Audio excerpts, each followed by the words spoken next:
La bourse de l'emploi et de la formation professionnelle a ouvert ses portes ce matin au Centre international des conférences de Bamako. Cette deuxième édition met l'accent sur l'accompagnement des jeunes entreprises avec 600 kits disponibles pour plus de 4 milliards de francs CFA. Un schéma directeur d'assainissement, la ville de Bamako en a fortement besoin. Bailleurs de fonds et membres du gouvernement se concertent depuis ce matin sur le financement du dit projet. Une administration plus efficace dans l'exécution de ces programmes, c'est ce que doit permettre le nouveau projet de fibre optique qui vient d'être lancé à Gao. Ce projet qui coûte 20 milliards de francs CFA reliera les régions du Nord sur une distance de 925 km. Merci de nous rejoindre. Bonsoir à tous et bienvenue aux informations. Une forte délégation de la communauté arabe a été reçue cet après-midi par le président de la République, Amadou Toumani Touré. L'objectif de cette rencontre était de discuter avec le chef de l'État sur la sécurité au Nord Mali et l'engagement de la communauté arabe pour la construction et le développement du Mali. Notre reporter Mahamadou Doumbia a approché le porte-parole de la délégation, Sidi Ibrahim Ould Sidat, maire de la commune de Ber. Nous l'écoutons à sa sortie d'audience. Venu au niveau de la présidence pour répondre d'abord à un appel du président de la République. Et nous avons profité vraiment pour l'expliquer que nous avons un congrès, une rencontre intercommunautaire qui va se tenir bientôt dans notre zone. On a profité pour échanger vraiment par rapport à toutes les situations qui sont au nord. Le président nous a donné des conseils, il nous a demandé les problèmes et il nous a mis au même niveau d'information par rapport à tous les dossiers du nord. Est-ce qu'il n'a pas été question de sécurité? On n'a pas les questions de sécurité. On a discuté sur les stratégies qu'on va faire et tout ce qu'il faut faire. Et il nous a donné notre point de vue par rapport à ce qui se passe. Nous l'avions donné. Et en échange aussi, nous avons pris le conseil du président. Les problèmes sont connus. C'est le retour des gens qui viennent de quitter la Libye. Et on a parlé de tous les problèmes au niveau du nord. Donc on a échangé parmi ces problèmes. Il nous a montré les démarches que l'État est en train de prendre.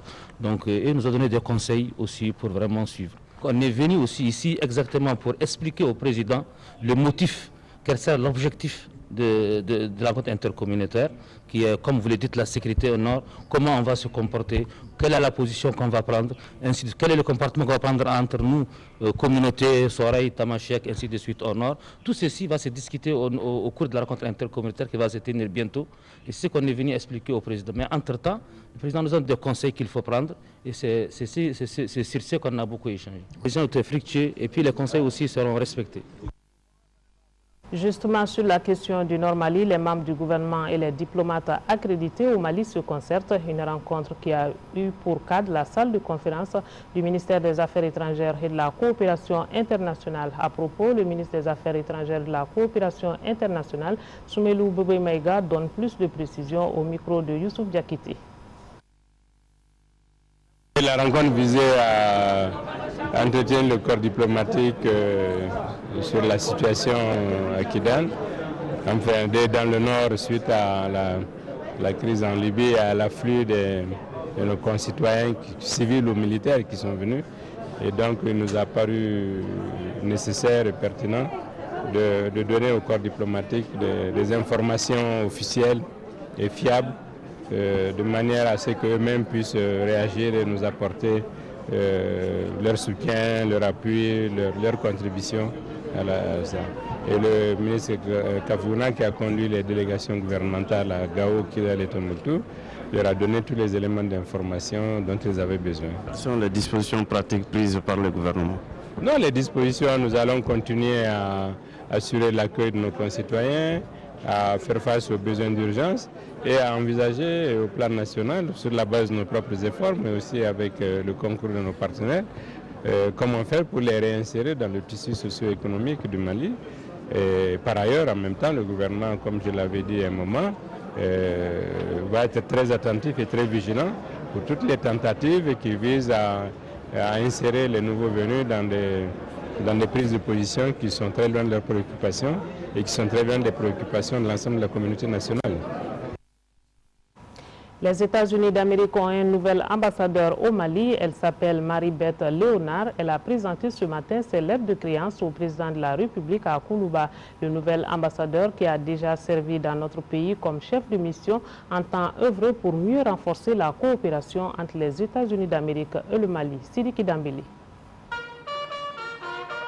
Les tapis rouges déroulés à Koulouba pour le nouvel ambassadeur des États-Unis d'Amérique au Mali, Marie-Beth Léonard, venue présenter sa lettre de créance au président de la République. Monsieur le Président Obama m'accrédite auprès de vous en qualité d'ambassadeur extraordinaire et plénipotentiaire. Le nouvel ambassadeur des États-Unis dit poursuivre l'œuvre de son prédécesseur, travailler au renforcement des liens d'amitié et de coopération entre nos deux pays. Et pour cela, elle dispose de beaucoup d'atouts, car elle a déjà servi au Mali comme chef de mission adjoint à l'ambassade des États-Unis d'Amérique. Diplômée en relations internationales, elle entre au département d'État en 1988. L'ambassadeur Léonard connaît bien l'Afrique pour y avoir passé une bonne partie de sa carrière. Elle a servi au Cameroun, en Namibie et au Togo comme conseiller économique et consulaire. Elle a également travaillé au Bureau des affaires centrafricaines avant d'être conseiller politique et économique à Cap Town, en Afrique du Sud.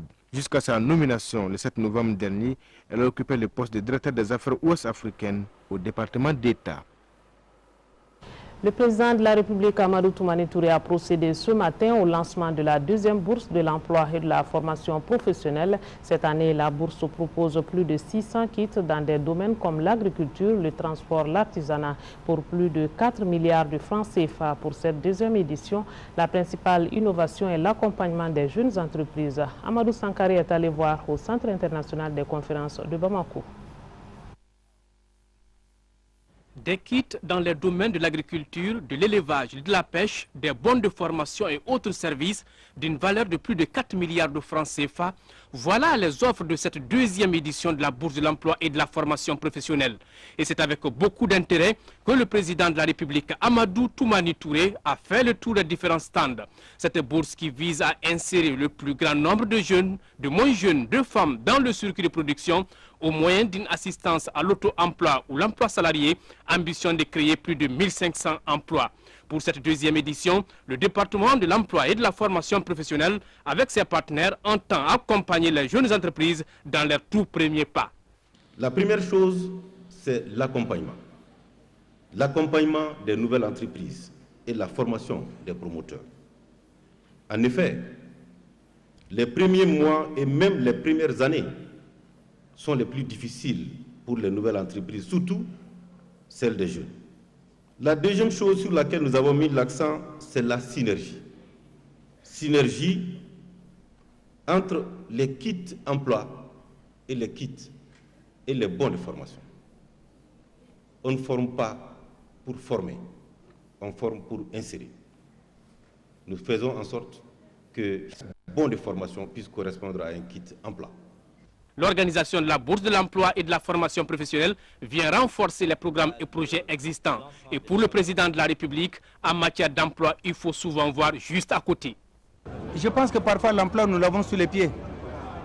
Il faut faire montre d'innovation, de prise d'initiative. Mais surtout, il faut sortir des sentiers battus pour aller vers d'autres secteurs beaucoup plus ambitieux. J'ai été particulièrement impressionné par l'exposition que je viens de visiter. Une bourse pour un emploi, un kit dans différents domaines. Dans un domaine parfois inimaginable. Un restaurant, aviculture, pisciculture, élevage de lapins. Mais vraiment c'est extraordinaire. Pratiquement tous les secteurs ont été visités et au sein de chaque secteur, on s'est rendu compte que nous pouvons, avec une organisation, une méthode, nous pouvons tirer de l'emploi et nous pouvons nous organiser. Imaginez-vous un photographe qu'on installe avec son labo, une sonorisation, un orchestre. L'idée d'accompagner les jeunes entreprises est une bonne chose. Prenez un kit. Il y a un jeune qui vient et dit, bon moi, ce que je voudrais faire, c'est de la pisciculture. Mais il faut l'installer. L'installer, ça veut dire quoi? D'abord, il faut lui apprendre. Il faut installer. il faut l'organiser.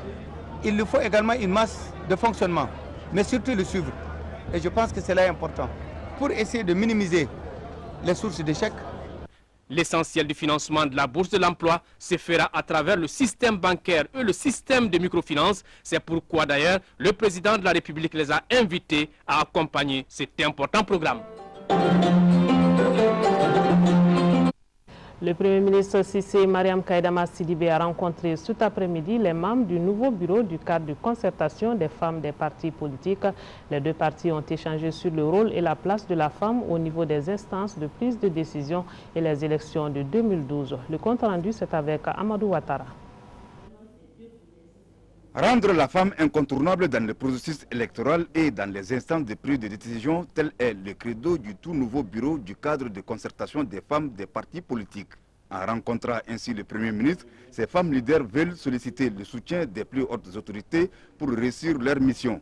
Notre objectif, c'est la promotion de toutes les femmes du Mali. Donc nous visons, comme nous sommes à l'approche des élections, nous sommes là pour sensibiliser toutes les femmes à retirer les cartes d'abord et puis au moment des élections, aller voter et puis présenter une femme aussi. C'est pas facile. Les femmes ne sortent pas, mais nous sommes quand même là pour sensibiliser encore. En retour, le Premier ministre les a invités à se montrer à la hauteur pour mériter les places qu'elles désirent. Et cela passe par la solidarité et l'union. Le combat des femmes est un combat de longue haleine. Et il faut qu'on serre les ceintures et qu'on ne soit pas toujours à recommencer le combat. Ça doit être une suite. Chaque fois qu'on fait une étape, on tire les leçons de cette étape et on continue. Ne jamais dire que ce qu'on a trouvé est mauvais. Tel que le bureau que vous avez remplacé a certainement accompli des choses qu'il faut valoriser, que ça puisse vous servir pour les étapes à venir. On en tire toujours un bénéfice et je pense que cela va nous aider entre nous-mêmes d'abord à nous comprendre et par rapport aux autres également. Parmi les autres points soulevés au cours de cette rencontre figure en bonne place la participation de la femme à la vie publique, l'adoption du code des personnes et de la famille et l'augmentation des candidatures féminines pendant les élections de 2012. Depuis ce matin, le gouvernement et les bailleurs de fonds réfléchissent sur le financement d'un schéma directeur d'assainissement pour la ville de Bamako. Au cours de ces assises, le Premier ministre n'a pas manqué de rappeler le caractère vital de ce projet pour la ville de Bamako, la première ville africaine à fort taux de croissance avec 2,6%. Mamadou Bagayoko. Avec une population galopante et une urbanisation très rapide, le problème d'assainissement à Bamako reste toujours d'actualité. En vue d'y trouver des solutions adéquates, le gouvernement en appelle au soutien des bailleurs de fonds pour la mise en œuvre des schémas directeurs d'assainissement. Il est heureux que ceux-ci adhèrent au projet. Les partenaires financiers et techniques resteront à côté du gouvernement malien pour l'appuyer dans le contexte de la préparation et de la mise en œuvre de ce projet. La présente table ronde permettra d'exposer les détails du projet d'assainissement Bamako et d'en discuter. Mais c'est la question du financement des investissements qui sera posée à la fin de nos débats. Il s'agit de trouver une solution qui tienne compte des besoins stratégiques tout en assurant la disponibilité de fonds. À la Banque africaine de développement BAD, l'on estime que le schéma directeur d'assainissement est essentiel pour un développement durable de la ville. Il y a lieu de préciser l'importance des défis qui restent à relever dans le cadre du programme soumis à l'examen de la table ronde, car l'enjeu nécessite un effort conjoint de tous, notamment du gouvernement, des partenaires techniques et financiers, des acteurs non étatiques nationaux et internationaux et du secteur privé. Avec un taux de croissance annuel de 5,6%, Bamako est classée première ville africaine à fort taux de croissance. Et si rien n'est fait, les actes déjà posés pour assainir la capitale risquent d'être compromis. Au cours de cette table ronde, vous serez informés sur le schéma directeur d'assainissement de Bamako dans son ensemble et des besoins de financement y afférents, du premier projet dont la réalisation, plus qu'une nécessité, se pose aujourd'hui comme un impératif de vie. Vous aurez surtout à explorer les voies et moyens nécessaires au financement optimal de ce projet. Une question de vie parce que la dissémination des eaux usées, ordures et déchets dangereux dans la nature, la dégradation des terres cause une perte de plus de 20% du PIB. C'est une bonne nouvelle pour les communes déficitaires en céréales. Face à la mauvaise campagne agro-pastorale 2011-2012, le gouvernement vient d'élaborer un plan d'action. Ce plan vise à prévenir une éventuelle crise alimentaire au Mali. Pour ce faire, il est prévu l'achat et la distribution gratuite de 45 886 tonnes de céréales aux zones en difficulté alimentaire, l'achat de 14 500 tonnes d'aliments bétail et des semences de pommes de terre. Le coût du plan d'action est évalué à plus de 77 milliards de francs CFA. Le document vient d'être validé à la faveur d'une réunion interministérielle tenue cet après-midi même à la primature. Brahma Traoré. C'est désormais une évidence. La campagne agro-pastorale 2011-2012 a été déficitaire par endroits. Pour faire face à une éventuelle crise alimentaire au Mali, le gouvernement vient d'élaborer un plan d'action. L'objectif est de venir en aide aux communes identifiées comme en difficulté alimentaire. Ce plan comporte deux volets essentiels, à savoir les actions d'urgence et les actions à moyen terme. Vous avez remarqué que dans la rubrique urgente, nous avons décidé de mettre à la disposition du commissariat à la sécurité alimentaire des fonds pour achat de céréales et distribution gratuite dans certaines communes dont la situation de déficit est sévère. Il sera procédé ensuite à des achats de céréales pour approvisionner les marchés pour qu'il y ait des ventes à prix modérés. Et je pense que tout ça vise à satisfaire les besoins alimentaires des populations des zones déficitaires, mais également à maintenir une certaine stabilité des prix que nous avons connue dans notre pays depuis maintenant 4 ans. La seconde rubrique, c'est les moyens termes. Dans les moyens termes, il faut mettre en place les stocks de sécurité alimentaire, le stock national, il faut le reconstituer. Il faut reconstituer le stock d'intervention d'urgence. Il faut faire des actions en faveur de l'élevage, qui souffre également, en termes d'approvisionnement en aliments de bétail, en termes d'approvisionnement du ministère de l'élevage en semences de poissons. La mise en œuvre du plan d'action va nécessiter une enveloppe financière de plus de 77 milliards de francs CFA, dont plus de 19 milliards pour les actions d'urgence. Pour réussir le pari, l'accent sera mis sur une bonne communication. Il a été décidé de faire une large diffusion de ces informations, de ces plans d'action, pour que le public national et l'ensemble des populations maliennes soient informés de ce que le gouvernement est en train de prendre comme mesure pour atténuer les souffrances des populations. À ce jour, 104 communes ont été identifiées au Mali comme en difficulté alimentaire. Un chiffre qui pourrait connaître une augmentation si rien n'est fait. C'est pourquoi le Premier ministre a invité ses interlocuteurs à plus d'engagement pour éviter à notre pays une crise alimentaire. Réunion extraordinaire du comité de coordination et de suivi des programmes de sécurité alimentaire, c'est pour faire l'évaluation de la campagne agricole 2011-2012, notamment du système alerte précoce, afin de trouver les voies et moyens pour éviter une crise alimentaire.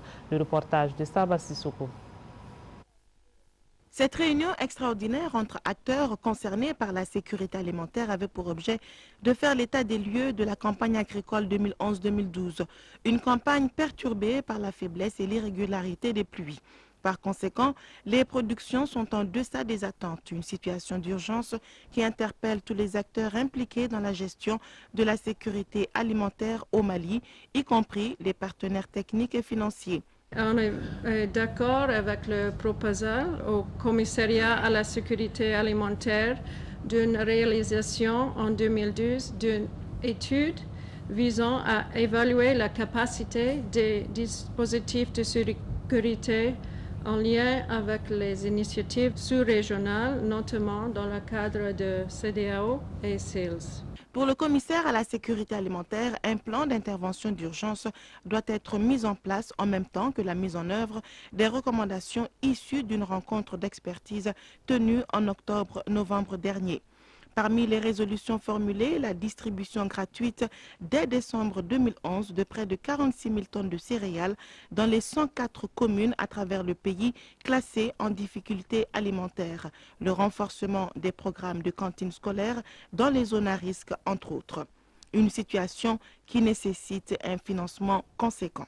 Le système d'alerte précoce, notre système, j'allais dire, a identifié 104 communes en difficulté alimentaire pour lesquelles il faudra mobiliser 45 886 tonnes de céréales pour des distributions alimentaires gratuites au profit de près d'1 700 000 personnes. C'est dire qu'il s'agit bien d'une crise alimentaire majeure et qu'il faut déclencher des mécanismes appropriés pour y faire face, notamment le plan d'intervention d'urgence ou le plan de contingence. Les résultats de la présente rencontre seront soumis au Conseil national de sécurité alimentaire qui va valider les recommandations du comité de coordination.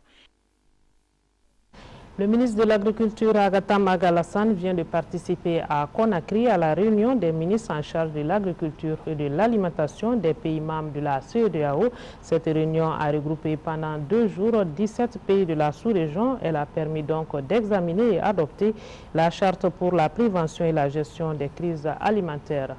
Le président de l'Assemblée nationale, John Kouda Traoré, a reçu ce matin en audience l'ambassadeur du Royaume des Pays-Bas au Mali. Les entretiens ont porté sur le code de la famille, la réforme constitutionnelle ainsi que les relations entre le Mali et le Royaume des Pays-Bas. Martin Brouwer, à sa sortie d'audience, est au micro de notre reporter Oumar Kouressi. Nous avons parlé de choses très générales, mais il y a, je pense, 13 sujets important, ça c'était le code de la famille et la discussion actuelle à l'Assemblée. Nous avons discuté un petit peu les réformes constitutionnelles. En ce qui concerne le code de la famille, c'est très important dans la relation avec les Pays-Bas parce que la position des femmes, mais aussi la question démographique et la santé des femmes, la jeunesse de la population, ce sont des faits très importants. Et le président a dit que maintenant c'est une discussion de deuxième lecture à l'Assemblée et qu'on a trouvé des solutions pour les remarques qui sont faites par l'autre conseil islamique et qu'il y a vraiment des solutions qui ont amélioré aussi la code de la famille. Nous avons discuté spécifiquement la relation entre le Sénat et l'Assemblée, parce qu'aux Pays-Bas, par exemple, il y a aussi un Sénat, mais un Sénat avec un autre rôle. On m'a expliqué que le rôle du Sénat, c'est vraiment un rôle limité sur toutes les questions qui concernent les collectivités, les cercles, les communes, etc. Jusqu'à maintenant, il y a un processus démocratique très intéressant au Mali, et en particulier quand on voit tous les développements dans la région aussi. Visite de terrain des députés, ceux de la commission des mines de l'industrie de l'eau étaient hier à l'usine Alcoma de Bougouni. Objectif, discuter avec les travailleurs et les responsables de l'usine afin de trouver une solution aux problèmes qui existent entre les deux parties par rapport aux conditions de travail. Hamadou Ouattara, Abouaka Traoré était avec les députés à Bougouni. L'objectif de la visite de cette commission de l'Assemblée nationale à l'usine Alcoma de Bougouni était de venir s'enquérir de son état de fonctionnement. Cette usine implantée à Bougouni depuis 2006 produit de l'huile et de l'aliment bétail. Aujourd'hui, elle fait l'objet d'une polémique entre population, responsables, travailleurs. Au cours de cette visite, bien sûr, nous avons remarqué que vraiment il y a des énormes problèmes. Des problèmes environnementaux, des problèmes de travail. Bon, c'est leur début. Effectivement, il y a des problèmes, mais je pense que ce ne sont pas des obstacles qu'on ne peut pas surmonter. Après une visite guidée à l'usine, place aux discussions au Conseil des cercles de Bougouni. De ces discussions, il ressort que sur 80 emplois permanents prévus dans le cahier des charges, il y a seulement 8.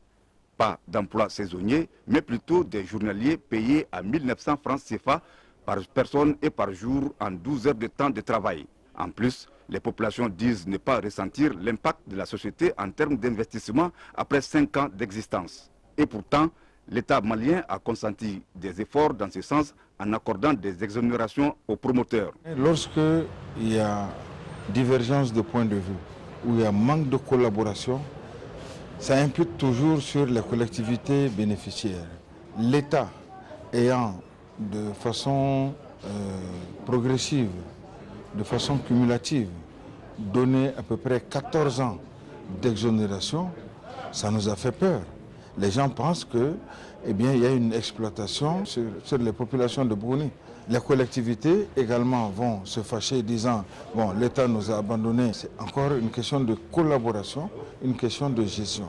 À travers les informations glanées ça et là, et après ce qu'ils ont vu et entendu sur le terrain, les députés se disent renforcés dans leur position pour réagir dans le plus bref délai.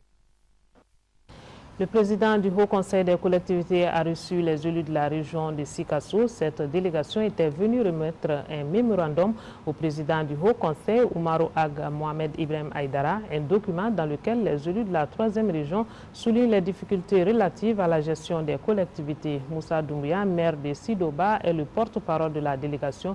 Il nous donne plus de précisions au micro de notre reporter Adama Koulibaly. Le document que nous venons de remettre au président du Haut Conseil constitue les recommandations de la rencontre régionale des élus locaux de la région de Sikasso à Bougouni, qui s'est tenue le 15 octobre à Bougouni, sous la présidence du ministre délégué à la décentralisation. Parmi ces recommandations, il y a la restitution aux collectivités territoriales, la maîtrise d'ouvrage du programme eau et assainissement que le ministère de l'hydraulique est en train de piloter. Il s'agit aussi qu'il y a une révision de l'arrêté portant sur la mobilité des enseignants des collectivités territoriales, le règlement de la dotation de fonctionnement aux collectivités territoriales qui devrait être payé depuis un certain temps jusqu'à la date d'aujourd'hui qui n'est pas payé, du paiement des primes de responsabilité des maires, présidents des conseils et présidents des assemblées régionales, des primes de responsabilité que l'État doit payer aux collectivités territoriales, des questions relatives à la mobilisation des ressources financières et la prise en charge des personnels des collectivités territoriales. Si nous devrons avoir un ancrage institutionnel qui doit défendre la cause de la décentralisation et sa promotion, c'est le Haut Conseil. Si les élus locaux font des recommandations, nous sommes obligés de venir remettre au président du Haut Conseil qui va servir d'intermédiaire entre les collectivités territoriales et les plus hautes autorités. Nous vous en parlions hier, le projet de modernisation du réseau de fibres optiques et d'information du Mali a été lancé hier à Gao. Le projet, qui coûte la bagatelle de 20 milliards de francs CFA, comporte une transmission en fibre optique à haut débit.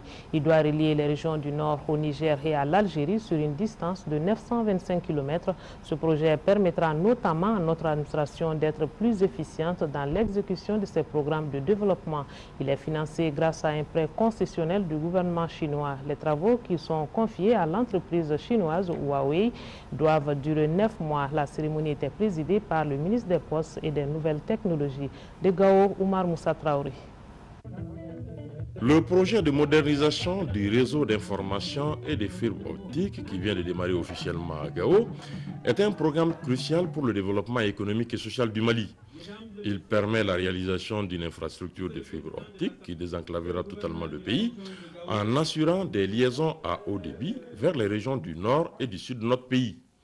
Les travaux qui seront réalisés par l'entreprise chinoise Huawei doivent durer 9 mois pour un coût global estimé à 20 milliards de francs CFA. Ce projet a une signification très importante. D'abord, pour assurer ou bien renforcer la sécurité au nord du Mali, pour promouvoir l'intégration sous-régionale, parce que le réseau de fibres optiques va relier le Mali, l'Algérie et le Niger. Ce projet constitue un des chantiers phares qui sont en cours ou à venir, déployés par le président de la République, son Excellence Amadou Toumani Touré, en vue de faire du Nord Mali un des pôles de croissance économique de notre pays, à travers l'accès aux larges bandes et au haut débit. Il contribuera à terme à la transformation économique de la région. Après la réalisation du pont de Wabaria, la construction de la route Gao-Ansongo-Labezanga à la frontière du Niger et le lancement des travaux du barrage de Taoussa, l'ouverture de Gao sur le monde extérieur vient de franchir un palier supplémentaire.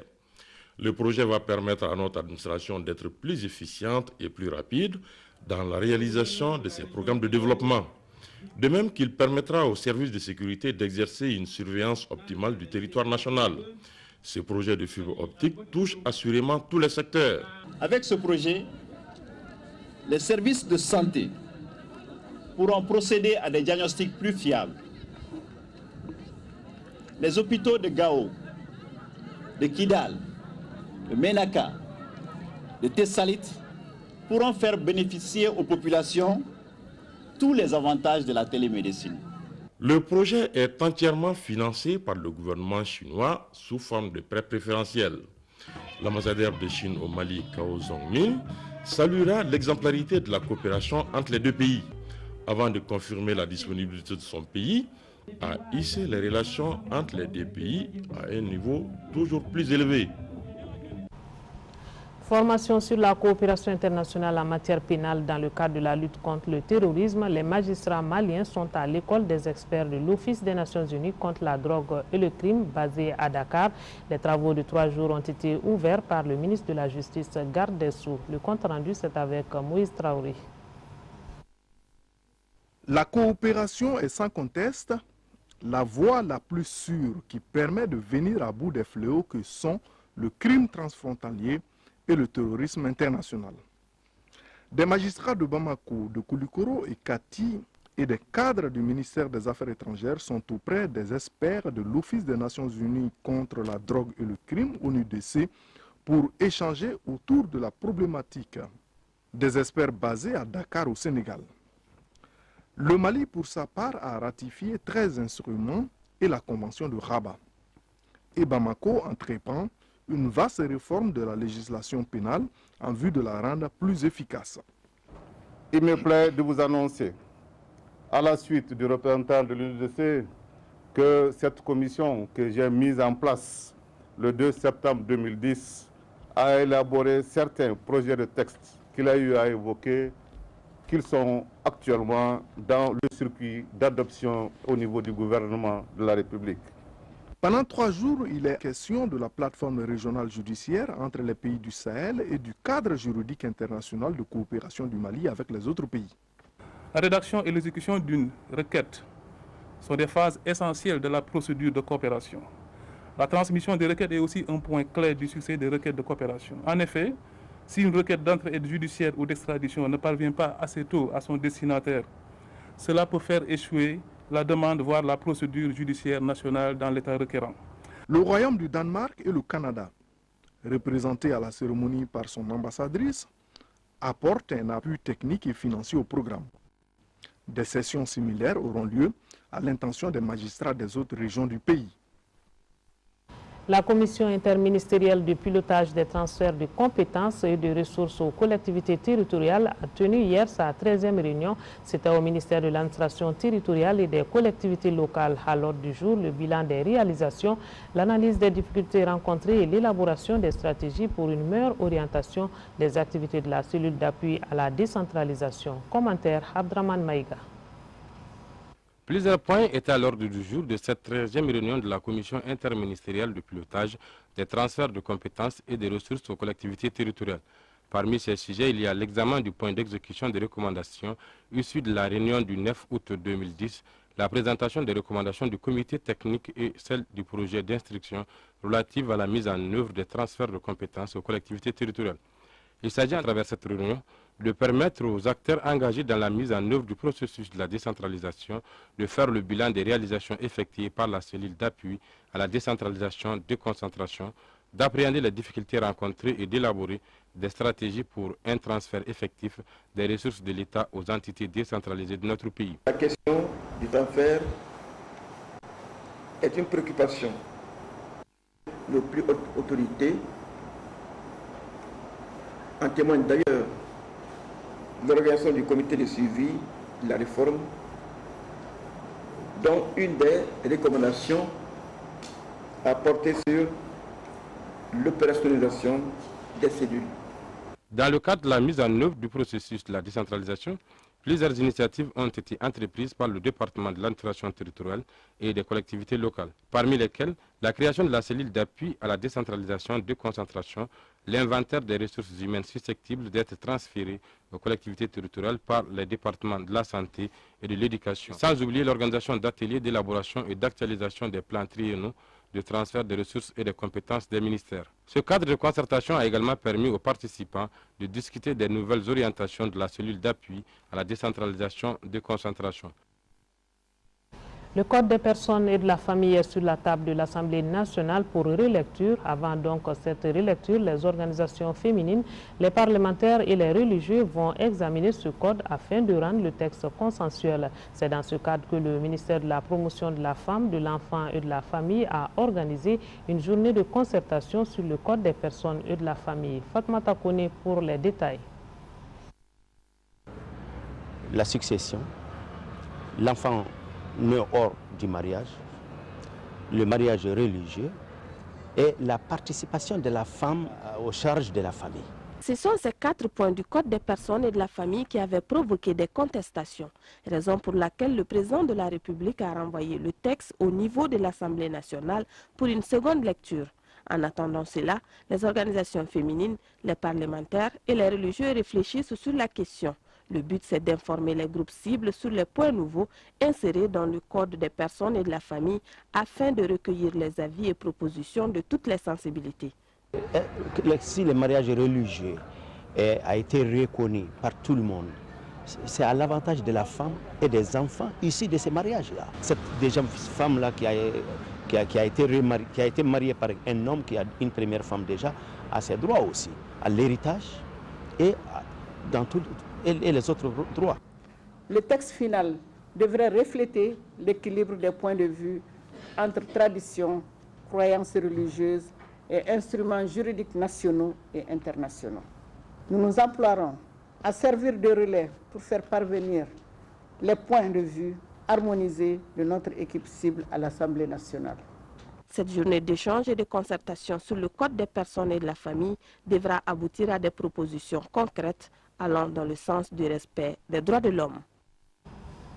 Un nouveau projet pour la santé, il est intitulé Mobile Santé. Pour sa mise en route, un accord de partenariat a été signé entre l'opérateur téléphonique Orange Mali et l'Agence nationale de télésanté et d'informatique médicale. Plus de 500 lignes téléphoniques sont mises à la disposition des professionnels de la santé pour renforcer leur capacité d'intervention sur le terrain. Saba Sissoko nous fait le point. Le projet Mobile Santé, fruit d'un partenariat entre Orange Mali et l'Agence nationale de télésanté et d'informatique médicale, met 594 lignes téléphoniques à la disposition des professionnels de la santé et des relais communautaires des régions de Koulikoro et de Ségou. Ces nouvelles lignes permettent de communiquer des données fiables en temps réel entre professionnels de la santé. La première phase du projet est consacrée à la santé de la mère et de l'enfant. Aujourd'hui, il est important de savoir combien de vaccins nous avons pu distribuer dans telle aire de santé. Aujourd'hui, il est important de savoir quel est le nombre d'enfants qui sont tombés malades de paludisme pendant la semaine dernière dans telle aire de santé. Or, on le faisait, mais on le ferait mieux avec l'utilisation des technologies nouvelles. Pour l'opérateur Orange, il s'agit d'accompagner le Mali dans la réalisation de ses programmes de développement en matière de santé et d'éducation, entre autres. À travers ce partenariat, Orange souhaite promouvoir de nouvelles formes de pratiques médicales afin d'accompagner le déploiement de la télémédecine dans tous les districts sanitaires et dans la limite de la couverture de notre réseau. Le ministère de la Santé soutient que cette initiative permet non seulement de contribuer à l'amélioration de la santé des populations, mais aussi à l'atteinte des objectifs du millénaire pour le développement. Là où on faisait que de la voix, nous serons en plus capables de transmettre les données, textes en temps réel et de bénéficier de la connectivité Internet. Là où les dépenses en termes d'acquisition et de maintenance devenaient de plus en plus astronomiques, nous ferons des économies d'échelle et nous ferons face à d'autres priorités. Ce projet a vu le jour aussi grâce à l'appui des partenaires tels que le FUNIAP et l'Agence canadienne pour le développement international. Le 18 novembre dernier, les pays africains ont célébré la journée africaine de la statistique. C'était sous le thème « Tenir les comptes pour améliorer la situation actuelle de l'Afrique et pour un avenir encore plus brillant ». Nous vous proposons un extrait de la déclaration du ministre de l'Économie et des Finances au micro de Alpha Maïga.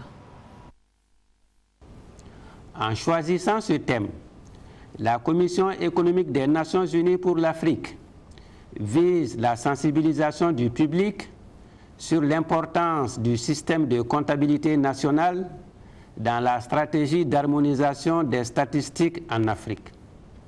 Il s'agit donc de faire du système de comptabilité nationale des Nations Unies le pilier principal sur lequel il faut s'appuyer pour harmoniser la production de données de qualité en Afrique en vue de satisfaire la demande en matière de statistiques. La célébration de la Journée africaine de la statistique pour cette année au Mali sera également l'occasion de communiquer autour de 3 activités importantes de notre système de statistique national. La première activité est l'élaboration du schéma directeur de la statistique deuxième génération. La seconde est l'enquête modulaire permanente auprès des ménages et réalisée par le système statistique. Enfin, la troisième activité importante est le 4e recensement général de la population et de l'habitat réalisé en avril 2009 et dont les résultats détaillés seront présentés.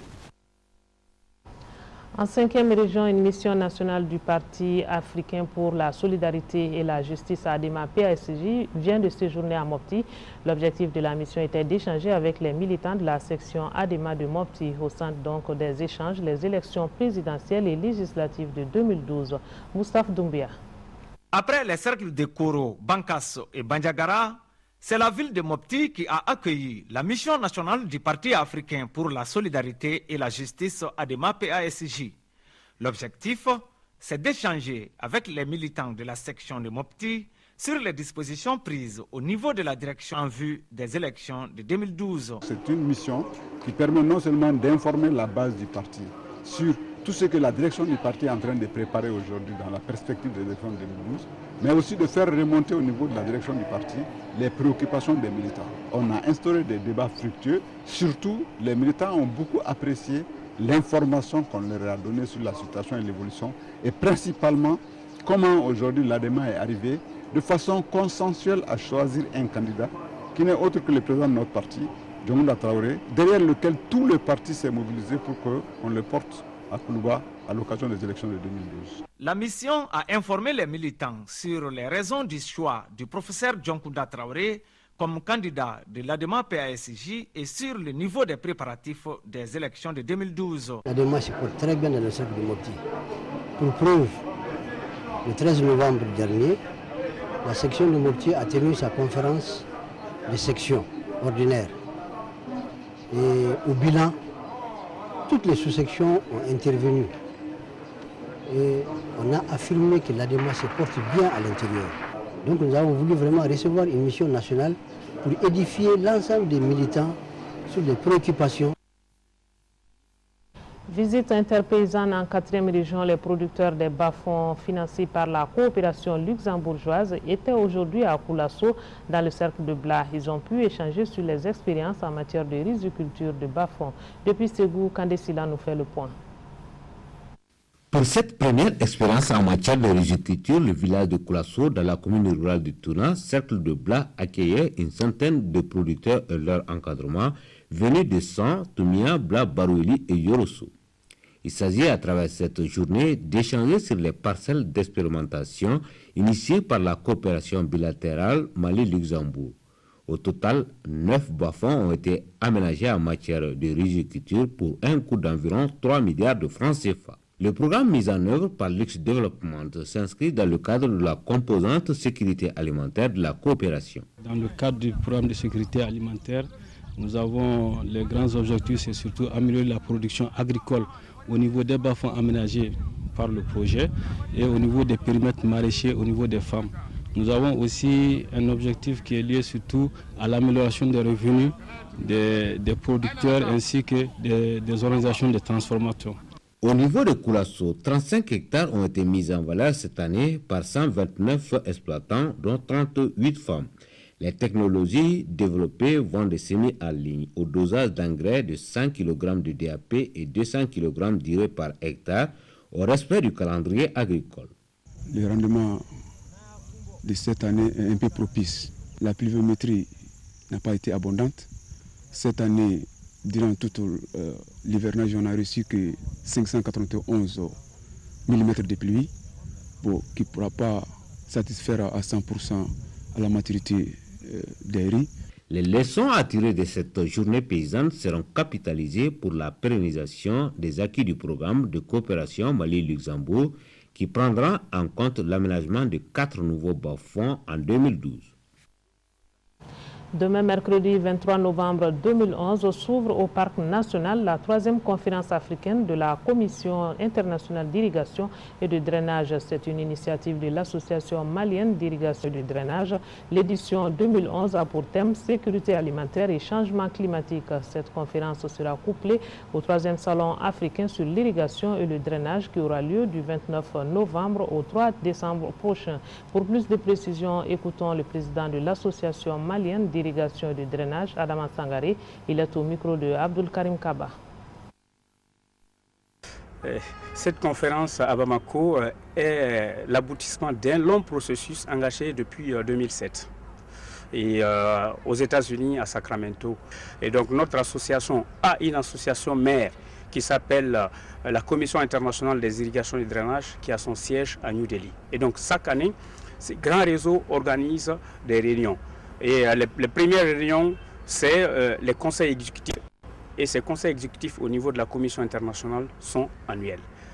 Alors, les autres rencontres, c'est les congrès de cette commission-là. Donc, chaque 3 ans, le conseil exécutif est transformé en congrès. Cette conférence est sur le thème sécurité alimentaire et changement climatique. Comment améliorer la contribution de l'irrigation. Et donc, un panel est prévu pour discuter des questions d'eau à usage agricole et de trouver les décisions pour l'Afrique les plus pertinentes que le continent africain va défendre au Conseil de Marseille. Donc nous avons prévu un côté exposition. Nous avons appelé des fabricants de matériel d'irrigation. Nous avons appelé les projets, les programmes, les bureaux d'études, les concepteurs, l'Ordre des ingénieurs Conseil du Mali et partie prenante de l'organisation de cette manifestation. Demain s'ouvre également la 8e édition du festival Ondes de Liberté, un festival beaucoup attendu par les hommes de médias. S'il n'existait pas, il fallait le créer. Déclaration faite aujourd'hui par Abdoulaye Ouattara, journaliste à Ouaga FM. Il s'est réjoui du choix du thème, mais aussi et surtout de la liberté de la presse au Mali. Suivant l'entretien qu'il a eu avec notre reporter Alpha Maïga. Nous avons été très heureux d'être choisis parmi le tas de journalistes qui avaient postulé en tout cas pour participer à cette 8e édition du Festival Ondes de Liberté. Le thème d'abord est majeur, le rôle de la radio dans le processus électoral en Afrique. Et vous le savez, depuis un certain temps, l'Afrique, je dirais, est victime de cette démocratie et qu'elle l'a mal comprise certainement. Mais quel peut être nous, en tant que journalistes, notre rôle?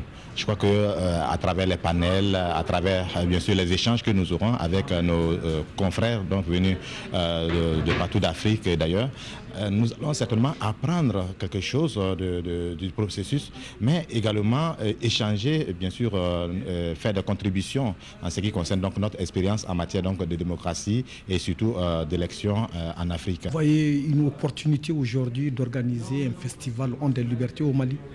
Oui, je crois que c'est bien nécessaire et je crois que si le festival Ondes de Liberté n'existait pas, il fallait le créer. Quelle lecture faites-vous aujourd'hui de la presse d'une manière générale au niveau de la sous-région et particulièrement au Mali? La presse au niveau de la sous-région, je crois qu'à un certain moment, nous avons été victimes et à un certain moment également, nous avons été des acteurs qui ont joué certainement un rôle pas le meilleur. Mais nous disons aussi qu'aujourd'hui, la presse a un rôle très important à jouer. Et quand vous voyez des élections qui se sont passées dans certains pays où la presse, si elle n'était pas là, ça allait être des élections vraiment truquées jusqu'à fond. Mais aujourd'hui, ça veut dire que si on a pu dépasser ce temps-là, aujourd'hui, je crois que c'est important. Mais pour répondre à votre question, je dirais que le Mali, j'apprécie donc la presse au Mali. Il y a réellement une grande liberté de la presse avec la multitude de radios que nous avons aujourd'hui au Mali. C'est vrai que vous cherchez à vous organiser, mais je pense que c'est déjà un grand pas pour la démocratie.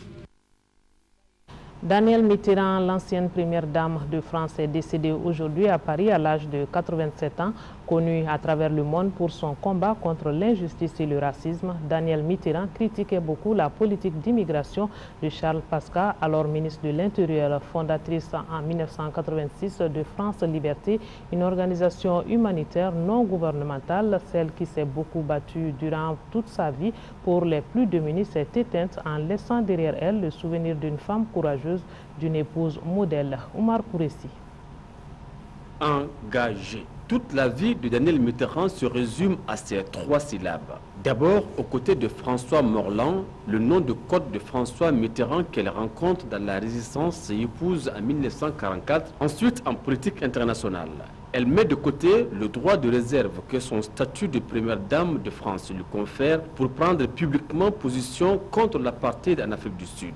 Elle soutient les réfugiés kurdes ou sahraouis, défend le droit à l'autodétermination des Tibétains, rencontre Fidel Castro et s'affiche avec le sous-commandant Marcos. Iconoclaste, anticonformiste, voire rebelle, celle qui refusait le faste des tapis rouges et détestait la rigueur des protocoles, provoquait souvent la colère des députés jusqu'au sein de la majorité dont son mari était le chef de file en critiquant publiquement la politique d'immigration du ministre de l'Intérieur, Charles Pasqua. Mais il en faudra beaucoup plus pour faire taire Danielle Émilienne Isabelle Gouze, qui ajoute une nouvelle flèche à son arc de militante des causes difficiles en créant en 1986 France Liberté, une organisation humanitaire non gouvernementale dont l'objectif est de construire un monde plus juste et plus solidaire dans lequel chacun puisse exercer sa liberté dans le respect de l'autre. Celle que ses proches surnommaient la gauchiste était aussi l'épouse modèle